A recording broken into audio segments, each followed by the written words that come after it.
Salut tout le monde! Avant de commencer la vidéo, je tiens à préciser que celle-ci sera en audio. En effet, moi je suis aveugle, donc c'est compliqué de me filmer. Là j'ai réussi, mais je vais pas rester dans cette position 20 ans. Donc du coup, je vous retrouve pour la vidéo en audio. J'espère que le contenu, lui, restera le même pour vous. Goodbye!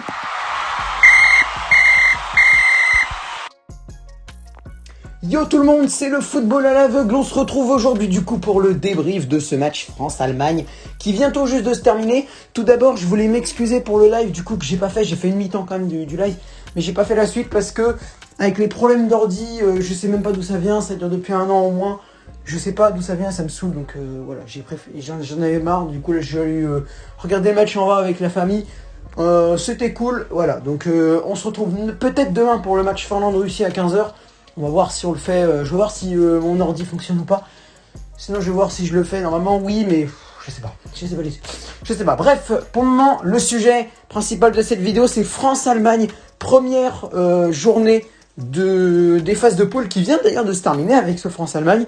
On va récapituler tous les scores à la fin, mais pour le moment, France-Allemagne, eh bien, qu'est-ce qu'on en a retiré de ce match? Tout d'abord, une victoire française, 1-0, avec un but de Mats Hummels contre son camp à la 20e, aussi des buts de Kylian Mbappé et de Karim Benzema qui ont été refusés, pas pour hors-jeu légitime hein, pour les deux, même si c'est vrai que le deuxième, il est très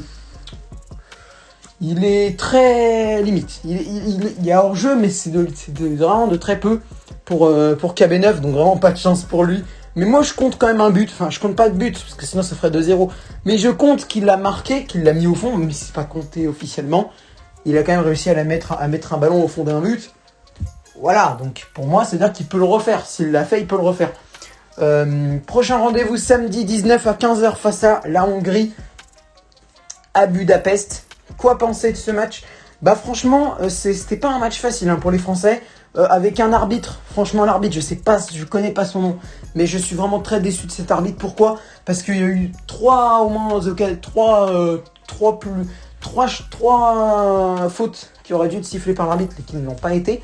La faute de Robin Gosens sur Benjamin Pavard, pour moi, même si c'est vrai qu'il ne peut pas contrôler son élan, normalement pour moi il aurait dû y avoir carton jaune, voire rouge pour Robin Gosens. Le penalty de Mats Hummels aussi, il le touche et il y a une troisième action. C'est un coup de pied, je crois, sur Tolisso ou sur Rabiot, je sais plus. En tout cas, voilà, il y a eu 3 trucs comme ça un peu litigieux, voire beaucoup. Voilà, la France, je trouve qu'au début de match, elle a eu beaucoup de mal à avoir la balle. L'Allemagne était très impliquée dans le jeu et avait beaucoup la balle. Et ça me plaisait pas parce que c'était vraiment l'Allemagne qui monopolisait le ballon. Et ça, l'équipe de France ne l'avait pas, ne pouvait pas attaquer, ne faisait rien. Dans les 5 premières minutes, vraiment, c'était l'Allemagne qui avait la possession et ça ne me plaisait pas. Ensuite, ça s'est un peu détendu jusqu'à, évidemment, la 20e et ce but de Hummels. Alors, une petite interrogation pour vous, pour ceux qui ont vu le match, parce que moi, vous savez que je ne peux pas le voir.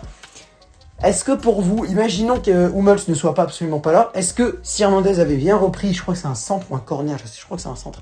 Si Hernandez avait repris le centre, est-ce que même de lui-même, sans Hummels, est-ce qu'il aurait pu la mettre?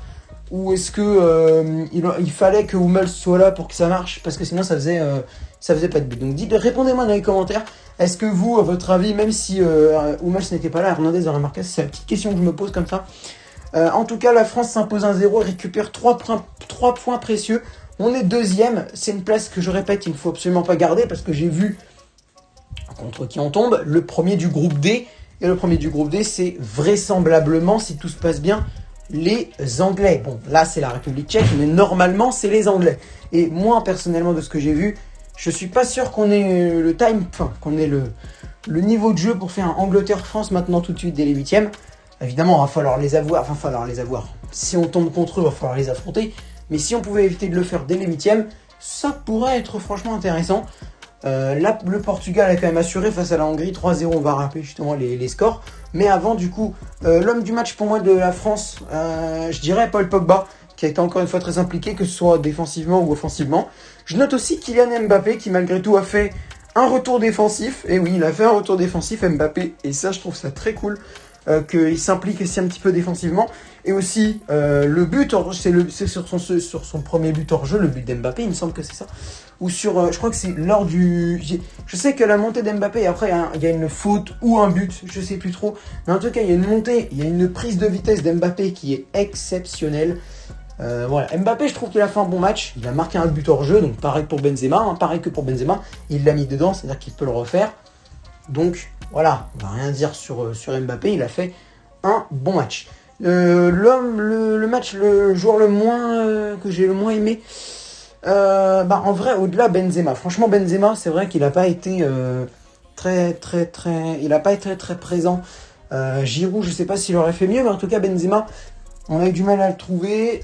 C'était pas très fluide le jeu, et de toute façon, il a pas, comme je dis, il n'y a pas eu beaucoup d'occasions qu'il soit fluide, parce que c'est vraiment l'Allemagne qui a vraiment eu beaucoup la balle. Côté allemand, justement, je mettrais moi Toni Kroos en meilleur en homme du match côté allemand. Franchement, Toni Kroos, il a été très bon. Ses coups francs, par contre, il les a un peu mal tirés. Et le pire pour moi, ça a été Gosens. Pour moi, Gosens, il a été très agressif, et ça, je trouve ça pas très bien. En soi, dans ce match, il n'a pas été nul, hein, vraiment. Bon, il n'a pas été ouf non plus, mais il n'a pas été nul, Robin Gosens. Mais c'est vraiment pour cette arrivée pleine balle sur Benjamin Pavard. Et puis même, il y a d'autres moments où Gosens, il n'est pas non plus ouf. Donc, c'est un joueur que j'aime bien, Gosens, de base.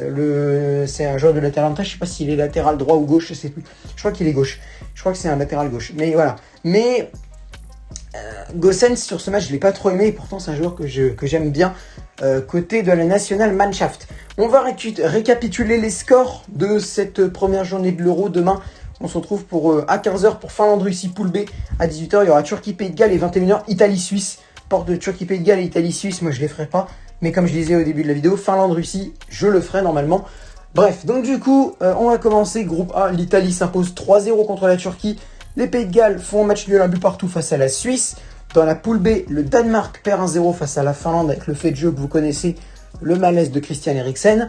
La Russie s'impose la Russie perd 3-0 face au Diable Rouge belge. Dans la poule C, l'Autriche s'impose 3-1 face à la Macédoine du Nord, tandis que les Pays-Bas s'imposent 3-2 face à l'Ukraine. Poule D, l'Angleterre bat 1-0 la Croatie, et l'Écosse perd 2-0 face à la République tchèque. Groupe E, la Suède et l'Espagne se quittent sur un triste 0-0. Et la Pologne perd 2-1 face à la Slovaquie. Poule F, l'Allemagne perd 1-0 face à la France, et le Portugal s'impose 3-0 face à la Hongrie. Quoi retenir? Déjà, les prestations très décevantes de la Turquie et de l'Écosse qu'on attendait au tournant. Alors d'accord, c'était contre l'Italie pour la Turquie, mais quand même, et surtout l'Écosse qui a été très décevant aussi. Beaucoup de monde disait oui, faut pas se méfier de l'Écosse. Et bah franchement, je commence à me dire qu'ils avaient raison. Il y en avait beaucoup qui disaient aussi oui, l'Écosse c'est une très bonne nation. Le match qu'ils ont proposé face à la République tchèque, il était pas ouf non plus.